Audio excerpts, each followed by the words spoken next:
Yo, guys, it's your boy Chris Lethal here. Welcome back to another video. Now that the complete McGregor Holloway card has been released, it's time to break it down. By far, one of the greatest pay-per-views to not be main evented by a champion.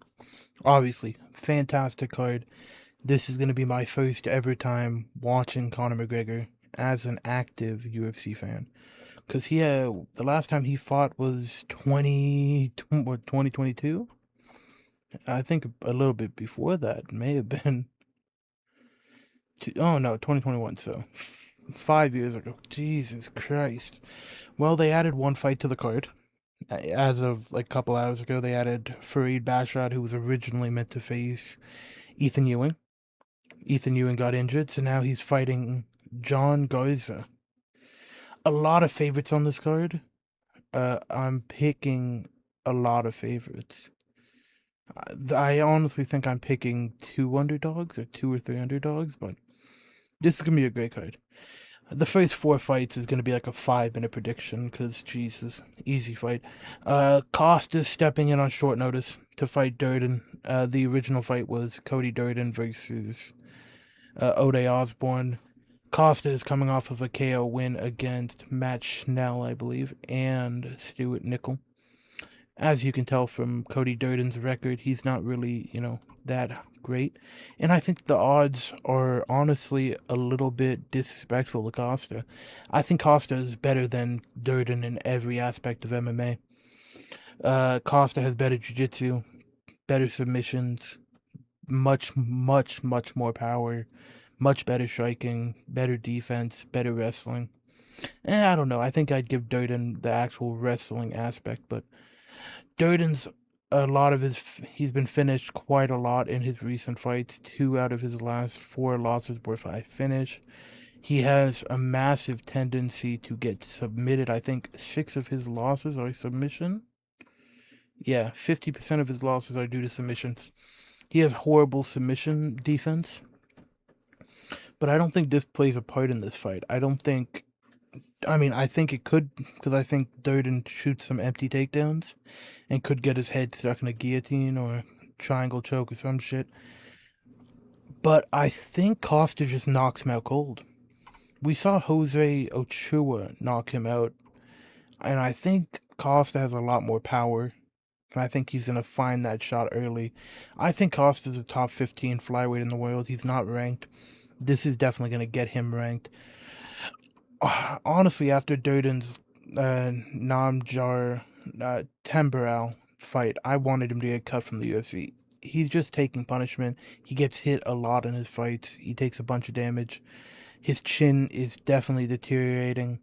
His like will to win is definitely fading. I think he's just in there for a paycheck. I don't think he's really a high level flyweight anymore, or really ever.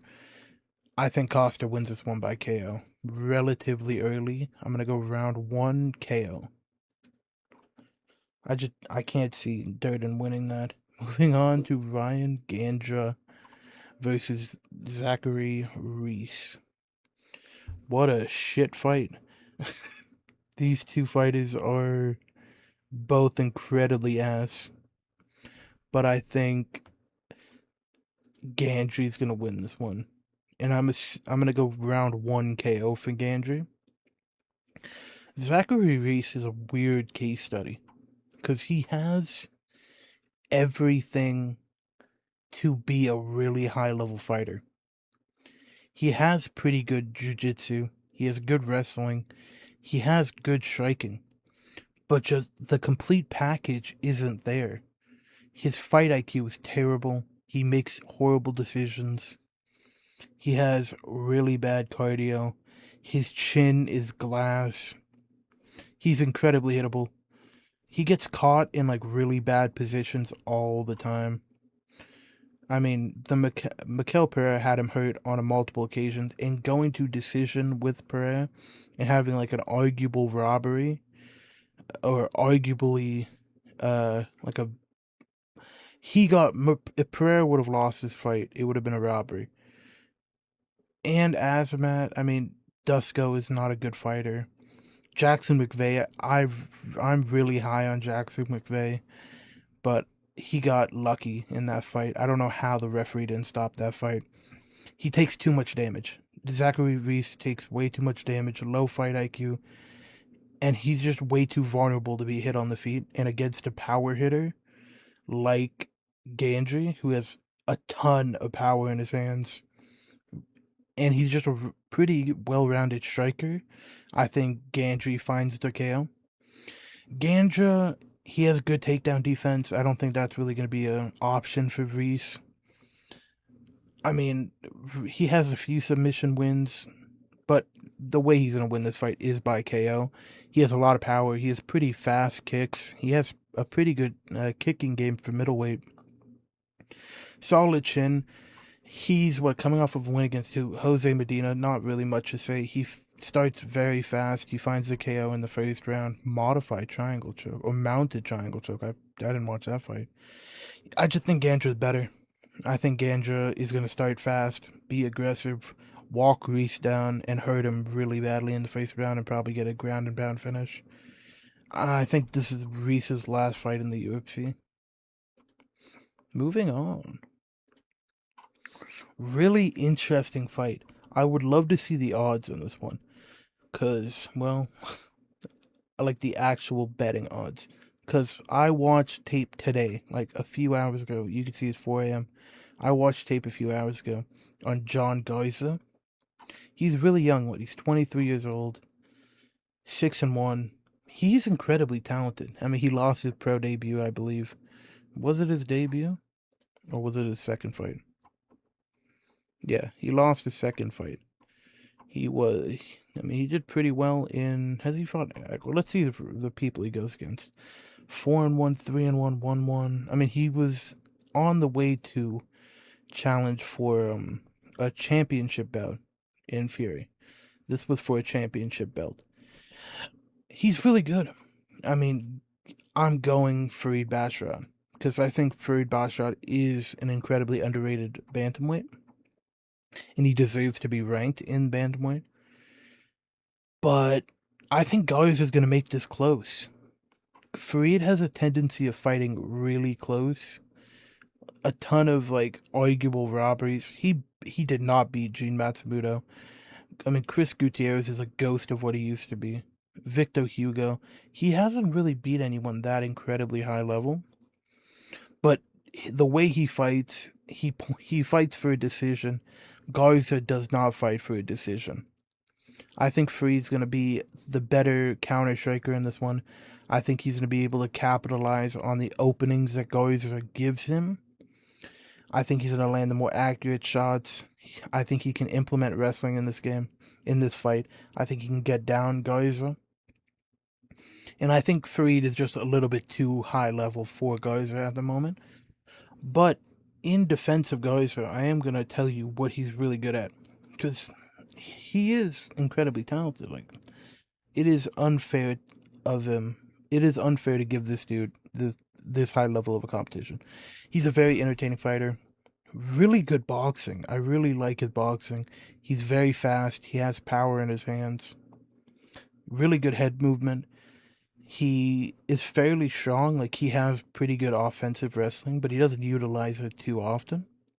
He controls range really well. He has clean counters, good body work, really good boxing combinations, and he keeps his head moving in the pocket. He doesn't get stationary. But I can't get past the straight punches of Farid. I think Farid, I think the kicking game of Farid is going to be too much. I just think Farid will out-technically kickbox John Garza to a decision. 30-27. I think Garza is going to have a competitive round or two, but I think the combination of Farid's striking and wrestling and experience in the cage against higher-level competition will be way too much for John. John ducks into a lot of punches. He ducks to dodge punches, but an uppercut is there for the taking. If someone could land a clean uppercut, he may go out cold.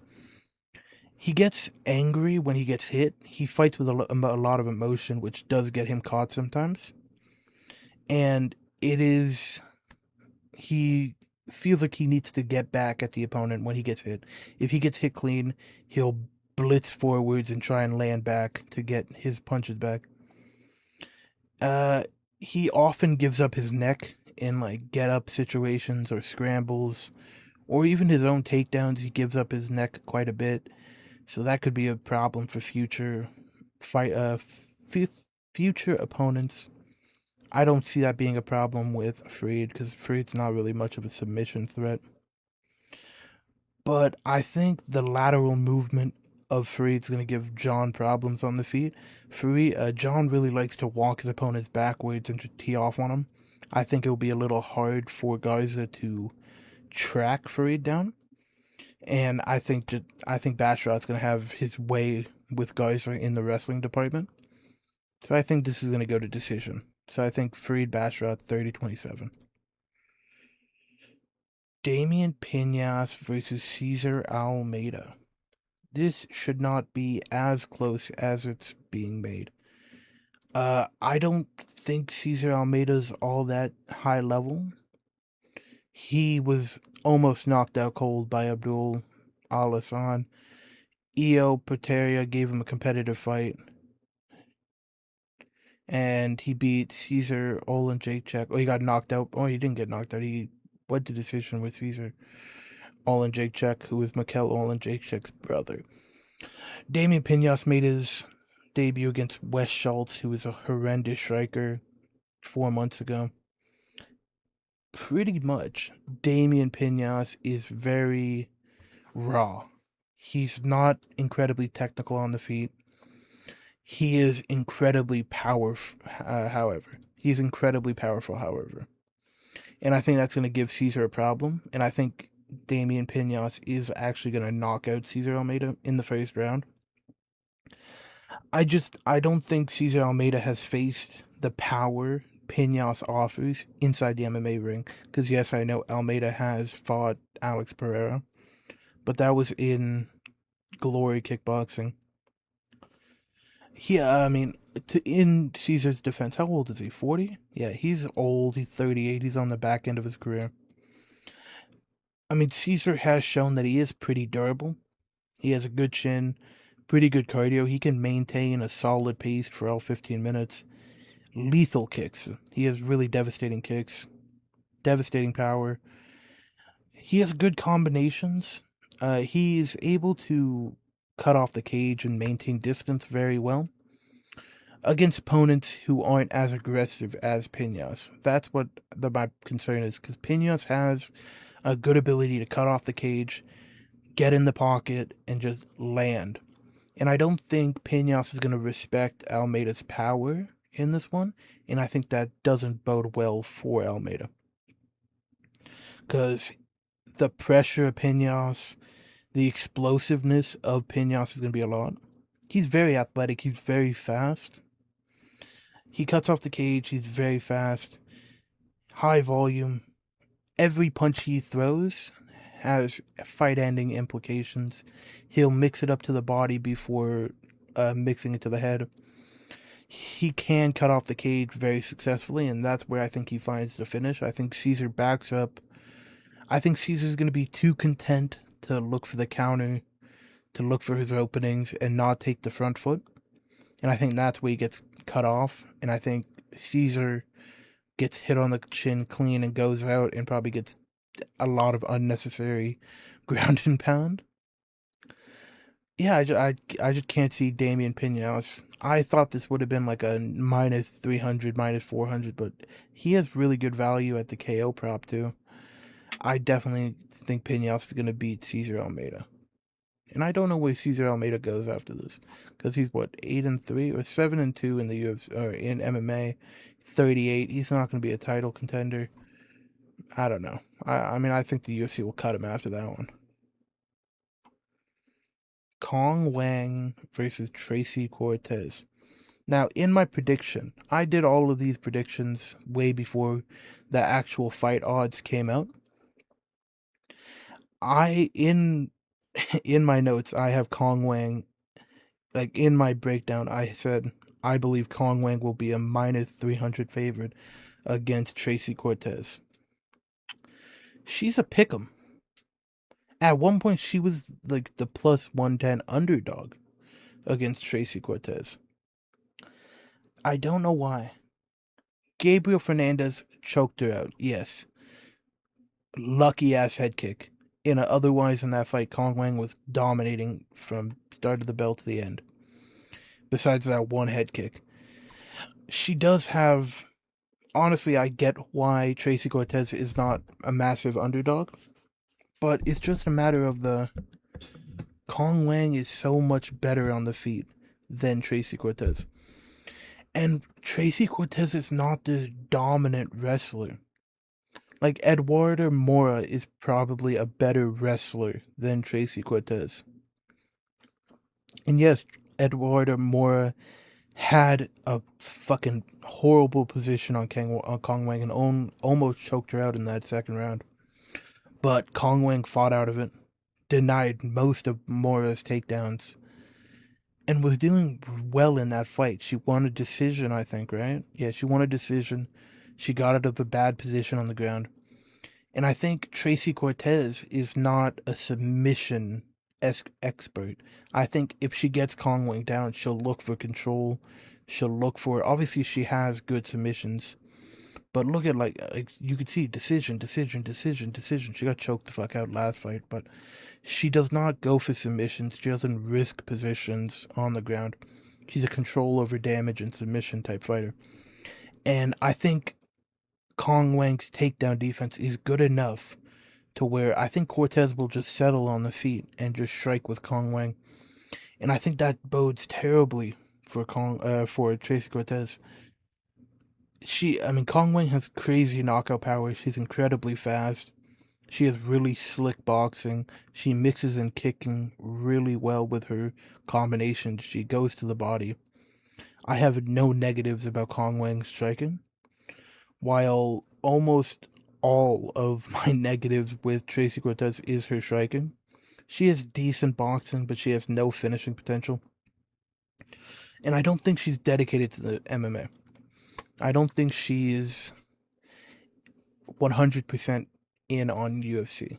Like, you know what I mean? I think Kong Wang's only thing in life is MMA, while Tracy Cortez is considered to be one of the most beautiful women in the MMA sphere. She could do anything she wants. She doesn't have to fight. While I think Kong Wang wants to fight, wants to be champion, and I don't think Tracy has that hunger. So I think Kong Wang will keep this on the feet, and I think she'll dominate Cortez on the feet. I think she'll be able to stuff the takedowns, and even if Cortez takes her down, I think the damage Kong Wang does on the feet will be way too much to ignore on the scorecards. I think Kong Wang wins this one comfortably. Moving on, Kai Kamaka the third versus Luke Riley. Let's check the odds. Shouldn't be that high of a favorite. I'd have him minus 200. People are really high on Luke Riley, and I don't see it.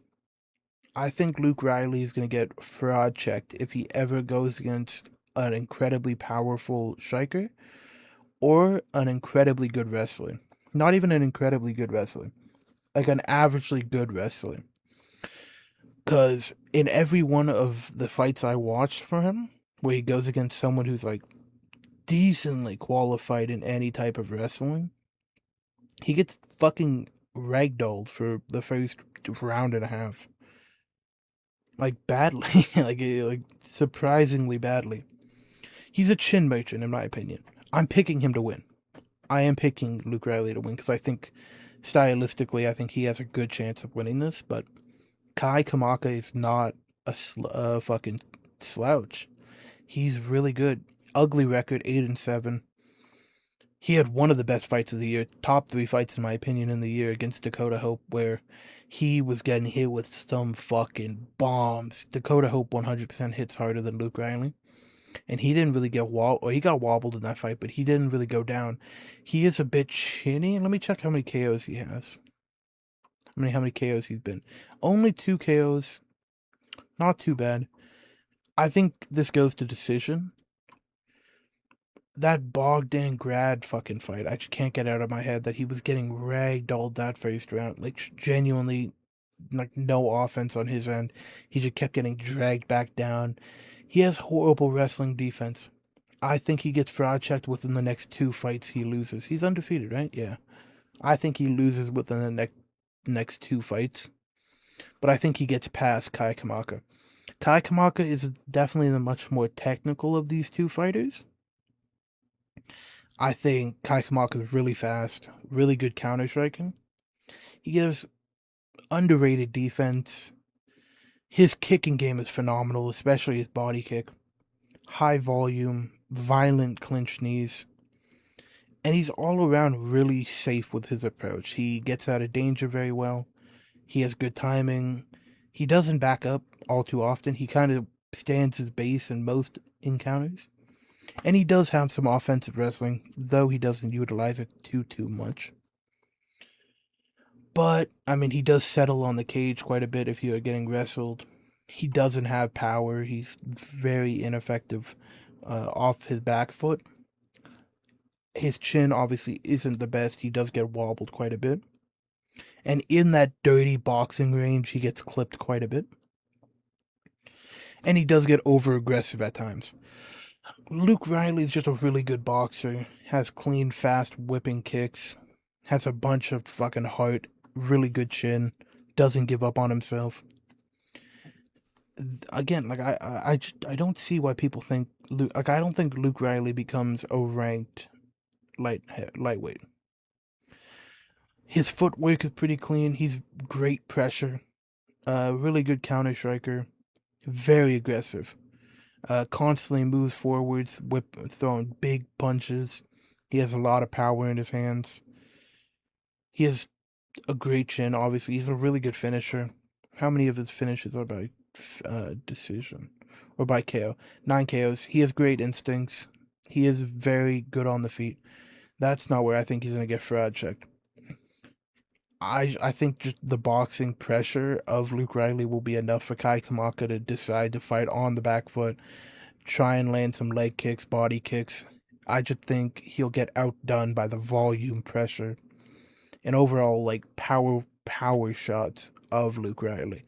But the odds should be much closer. Kai Kamaka is not not a bad fighter at all.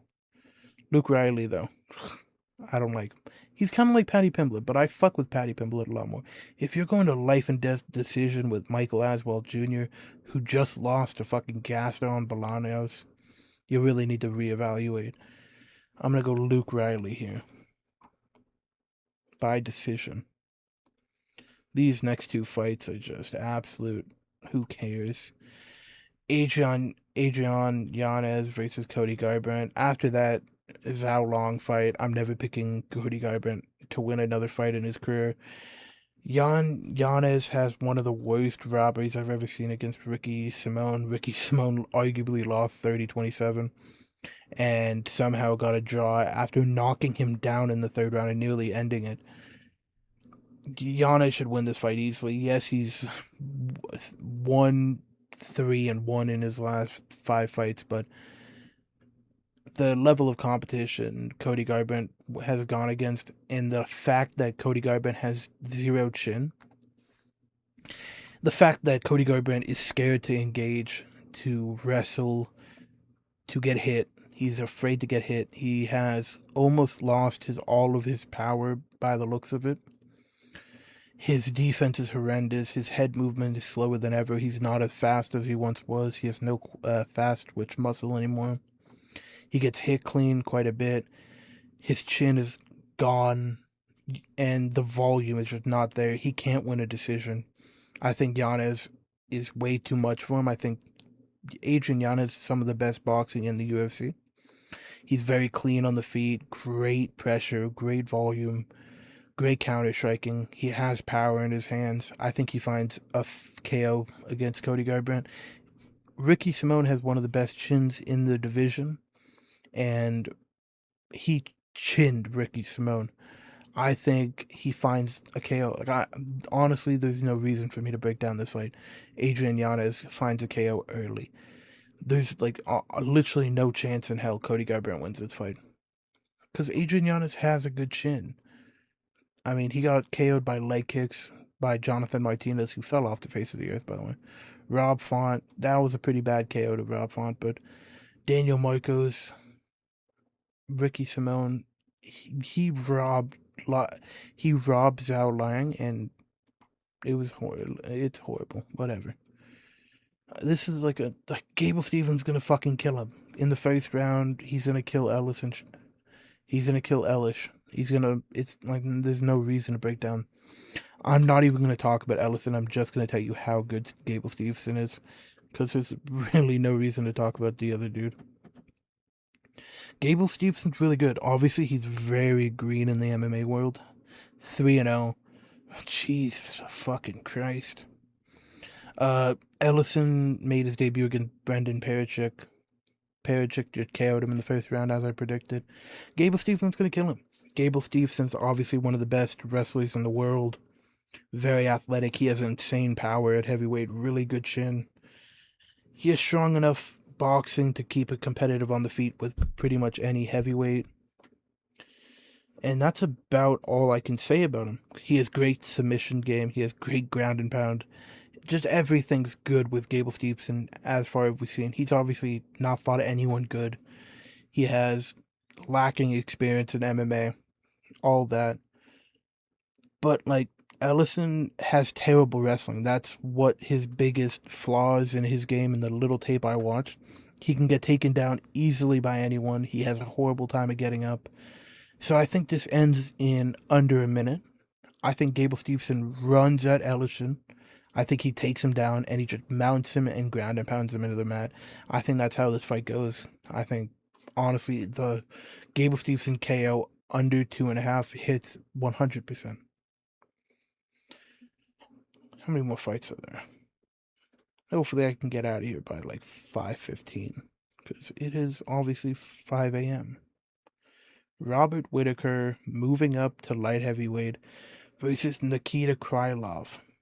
Let's see how big of. I thought that said someone got fucking popped for PEDs. That is not the odds that I'm looking at. The odds on DraftKings are plus 200 for Nikita Krylov. And I think Robert Whitaker is going to get knocked out cold.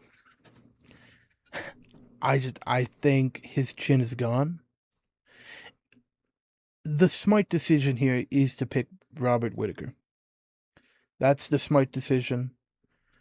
But I love a bit of Nikita Krylov. I love the fact that he's incredibly dominant at finishes. I think it's funny. He went to decision against Usman.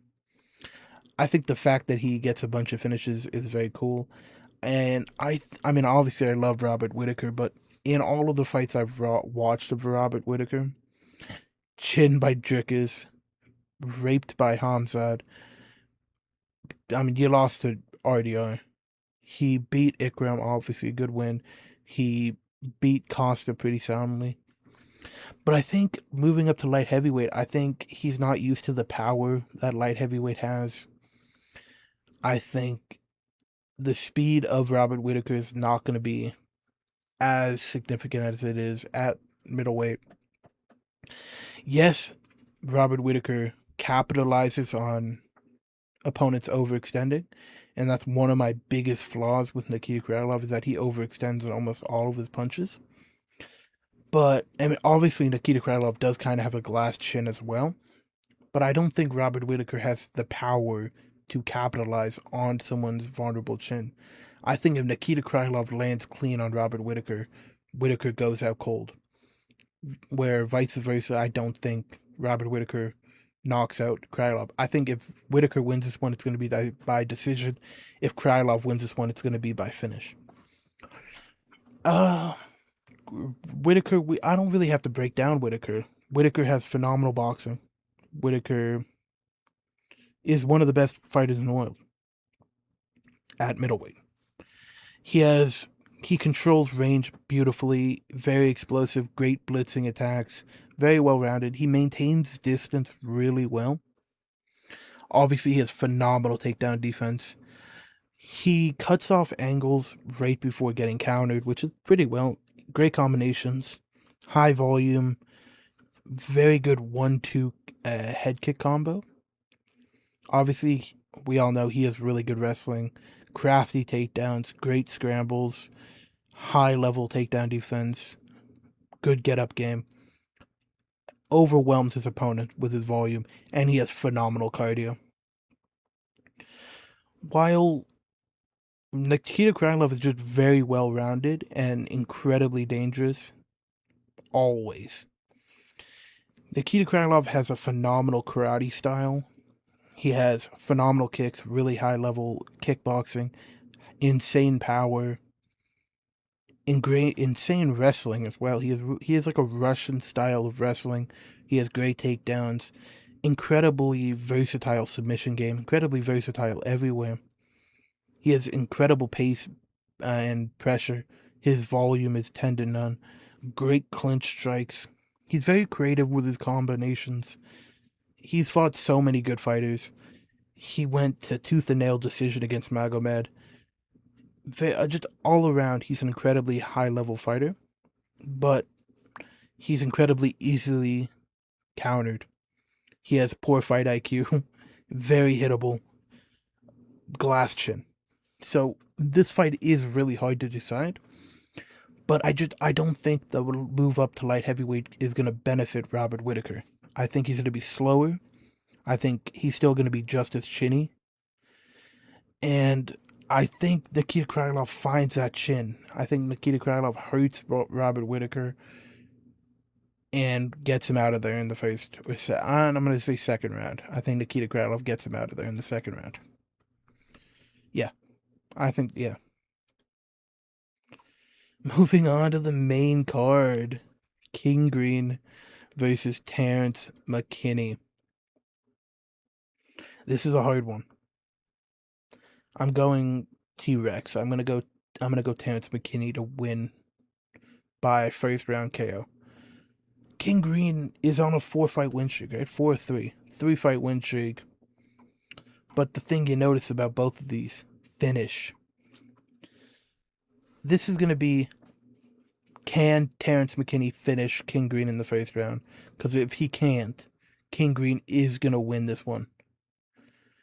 And I don't think King Green can survive the onslaught that Terrence McKinney is going to give. We all know King Green is incredibly wild. His striking style is unorthodox, to say the least.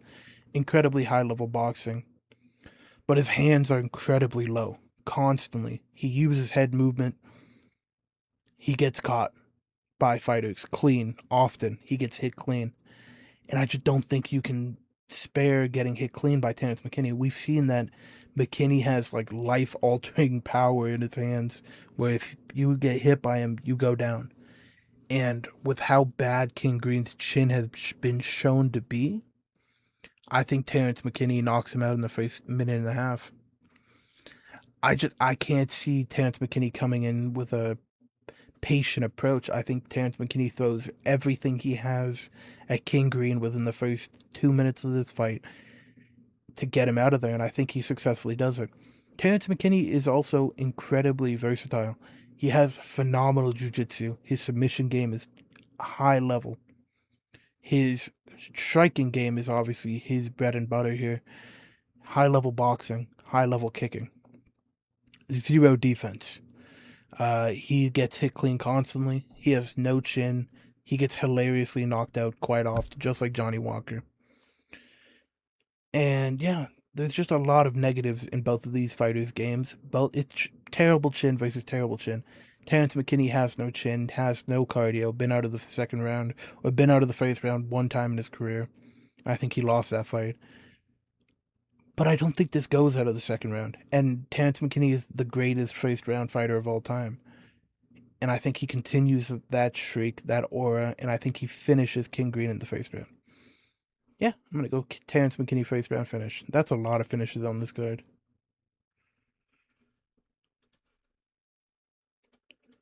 Brendan Royval versus Loner Kavanagh. Lonu Kavanaugh coming off of a really good win against Brendan Moreno, and Brendan Royval coming off of the fight of the year in Joshua Van versus Brendan Royval, and then a brutal slime out by Manel Cap. This is a fight that Brendan Royval can win. This is definitely a fight that he can win. But I'm going Lonu Kavanaugh. I'm definitely going Lonu Kavanaugh. I think just Lonu Kavanaugh is just a better version of Brendan Royval, in that Brendan Royval is incredibly well-rounded. He has elite jiu-jitsu and he has elite boxing. I think Lonu Kavanaugh has elite kickboxing and elite jiu-jitsu. And I think Lonu Kavanaugh is much more elusive on the feet. I think he's harder to hit. And I think he has a better chin than Brendan Royval. I think cardio and experience definitely goes to Royval. I think the pressure will be Royval oriented. I think Royval walks down Kavanaugh, but I see Kavanaugh being elusive on the back foot, landing body shots, landing whatever he wants, and just really giving like a beautiful performance here. Obviously, Brendan Royval could just like crafty vet him and walk him down and put a pace on him that he's uncomfortable with. Arguably, he lost to Moreno Kavanaugh, so it could happen. It really could. But the counter game of Lonu Kavanaugh is really high level. The power that Lonu Kavanaugh has is crazy. He's explosive. He's fast. He lands such high volume combinations. He lands at least 5-punch combinations. Mixes it to the body really well. High volume. Great head movement. Really good body kicks. And he has really good offensive wrestling and really good defensive wrestling. And I just don't think Royval's, at the age and the wear and tear he's been through, is going to be able to capitalize on the mistakes that Lonu Kavanaugh makes. Yes, Royval's going to keep walking forwards. That's never been no one's ever doubted that Royval will make this a competitive fight. He'll keep walking forwards. He will take damage. He is getting a bit chinny in the later end of his career. I think he's going to still be a hard fight for Lonu. I don't think this is going to be an easy 30-27. I think this will be a grindy 29-28 decision for Lonu. And I think the end of it will be Lonu lands the more significant punch of the fight while Royval lands volume. So I'm going to lean Kavanaugh to win this one by decision. Corey Sandhagen versus Mario Bautista. Corey is the favorite, right? Yes, slight favorite. I'm going Mario Bautista. Nothing I've seen from Corey Sandhagen in all of the fights I've ever watched is impressive to me. The career trajectory for Corey Sandhagen has consistently gone down throughout the more recent of his fights. He's less aggressive. He doesn't impose himself in a fight anymore. He takes what his opponent give him. He doesn't go out of his way to win fights anymore. He got absolutely dominated by Umar Nurmagomedov, where Mario Bautista had a very competitive fight with him. Corey Sandhagen nearly got knocked out cold by Merab. Guys, he was crumpled on the ground due to Merab punches. I don't think Corey has that dog. I don't think Corey can dig deep and win a fight. While I think Mario Bautista, even though he did that to Aldo, I think Mario Bautista's striking is really high level. And I think his wrestling is incredibly high level. I think, yes, they have fought before. This is obviously, I didn't even know they fought before until last fight, where I had to break that down for Bautista versus Vinicius Oliveira. Corey Sandhagen was dominating Mario on the feet and found I think, modified triangle choke? What was it? What submission was it? What was it? Right. Oh, it was an armbar. But that was a long time ago. That was 7 years ago. Over 7 years ago. I think all Sandhagen has done is digress. I think his striking is a lot slower. I don't think he throws as much volume. I don't think he's as fast. While I think Mario's just getting into his prime, right? What is he, 32? 33 years old. He's just getting into the prime of his career. He has more power. He's just really good. He has incredibly good offensive wrestling. He has great control, really good takedowns. He can smother Corey Sandhagen if he really wants, because Corey Sandhagen kind of just accepts bottom position. He does throw up submissions from his guard, but he doesn't really try and get up. While I think Mario Batista is just a much more dynamic fighter, definitely more durable nowadays. Corey Sandhagen, his chin is definitely going away. And Mario makes it a fight. He pushes for the win.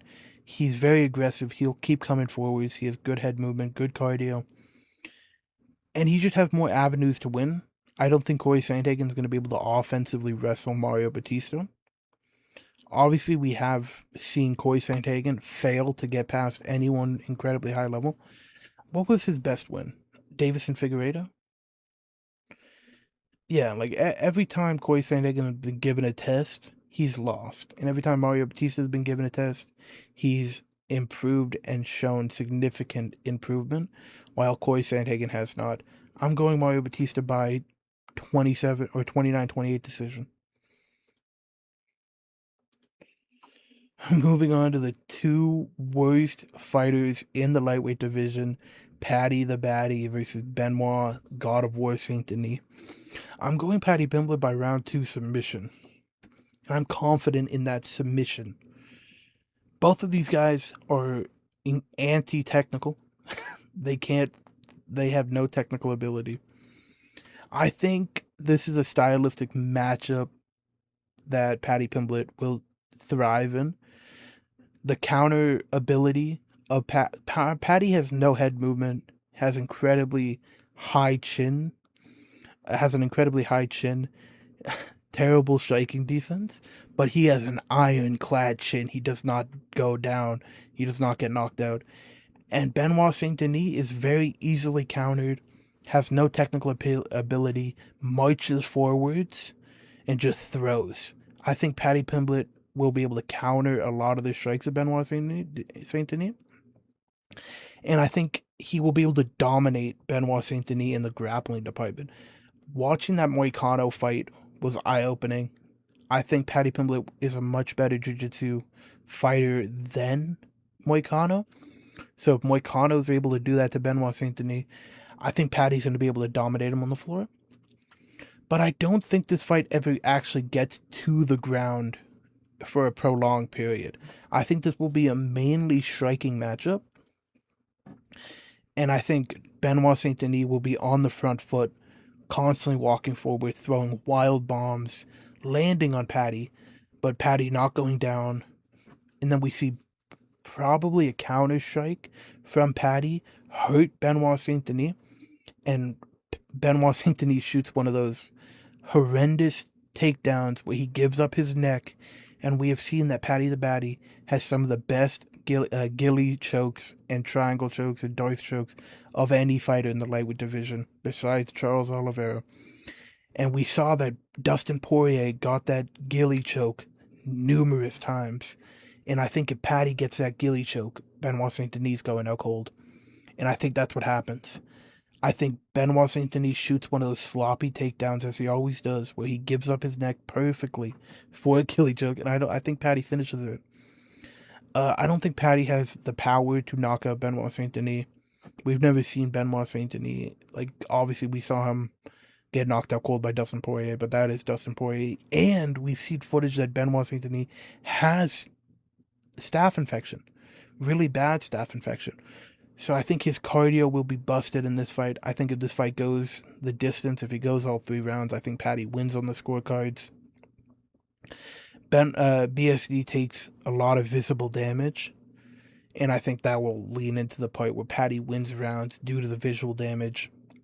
I think the volume will still be on Paddy's side, and I think Paddy's going to be on his back foot for a lot of this fight, and when he's not, I think he thrives. I think he thrives this entire fight. I think this is going to be a really hard fight for Benoit Saint Denis to win. I think BSD has to chin Paddy to win this fight, and I don't think he can. But I am very confident in that ghillie choke or some type of French choke win by Paddy Pimblett. So I'm gonna go Paddy Pimblett by decision or by submission. Moving on to the main event, the Mystic Mac versus Max Holloway. Now, I just want to preface: I have never seen Conor McGregor fight. I have watched Max Holloway's career for the last 5 years. I watched every single one of Conor McGregor's UFC fights, from Dennis Silver to whatever that guy's name, his debut fucking was, to both Dustin Poirier to Khabib fights. I watched everything. And what I can say is Conor McGregor's gonna knock out Max Holloway in the second round. Max Holloway's just not ready for the counter striking and power that Conor McGregor possesses. I think obviously the years off is gonna not. I'm not gonna. Honestly, fuck you. I don't think it's gonna play a difference. I think if anyone shoots a takedown in this fight, is gonna be Conor McGregor. I don't think Max will resort to wrestling no matter what. And I think we've seen that Max Holloway's chin is just getting worse and worse and worse. I think the fact that this fight's at welterweight definitely benefits Conor McGregor, because I think Conor McGregor has been filled in. He's not going to be a chubby welterweight. He's going to fit that body really well, while Max Holloway only has a couple months to get up to that weight. Obviously, he's going to do it. I think he won't be as... I don't think his cardio will be as good, which means his volume won't be as good. I mean, the leg kicks do concern me quite a bit, because Max Holloway does have some pretty good leg kicks, and Conor McGregor is, like, impossibly bad at checking leg kicks. And obviously, he's coming off of a broken leg. We have never seen a fighter come back and look good after breaking its leg. But I think the storyline purposes, I need to pick Conor McGregor. Because if Conor McGregor beats Max Holloway, he is going to be fighting Justin Gaethje for the lightweight championship. So, I think Conor McGregor chins Max Holloway. We saw Max Holloway get beaten by the ghost of Dustin Poirier, or almost get knocked out cold by the ghost of Dustin Poirier. I think Conor McGregor is going to be better than we've seen him. I think he looked really good in that Dustin Poirier trilogy fight. I think it's a bit overblown how well Dustin Poirier did in those fights. I think Max Holloway's pressure and volume will be a problem for Conor in the first round, but I think in the second round, Conor finds the timing. I think Max Holloway's incredibly hittable. Obviously, he relies on his chin way too much. And against a sniper striker like Conor McGregor, I think that's going to be a problem. I think he's going to get chinned. I think Ilya and Conor have such a similar striking style where I think Conor will find that KO on Max Holloway. I can see it. I can see it so clearly. I can hear the post-fight interview. I can see the crowd cheering. I can see the entrance. Everything's so perfect for Conor McGregor to win this. He's incredibly good. His range management is phenomenal. His combo, his boxing, the fact that he mixes and kicks is very good. I really like the front bicycle kick to the body. That's one of my favorite maneuvers of him. His counter striking, obviously, his pullback counter is going to be a beautiful. It's going to land so much on Max Holloway. He's pretty high volume for the first 3 rounds. Obviously, if Conor McGregor does not knock out Max Holloway in the first 2 rounds, I think Max Holloway wins this. There's no way Conor McGregor's going to win a decision against one of the highest volume strikers of all time. Conor McGregor has bad gas tank. He gasses out mainly after the 3rd round, or after the 2nd round, 3rd round and beyond. He slows down massively. I can see Conor McGregor mixing in a takedown if he gets hurt in this fight. Obviously, we know Conor McGregor has a pretty good chin. He doesn't have the greatest chin, but neither does Max anymore. So obviously Max doesn't really have that one-shot power, so I'm not concerned on Max finishing Conor. But if Conor is able to deal with the pace and constant pressure of Max Holloway, I think Conor McGregor wins this fight. So, if you guys disagree with my picks, which you probably do, let me know in the comments below. Comment your own picks. Thank you for watching. Bye.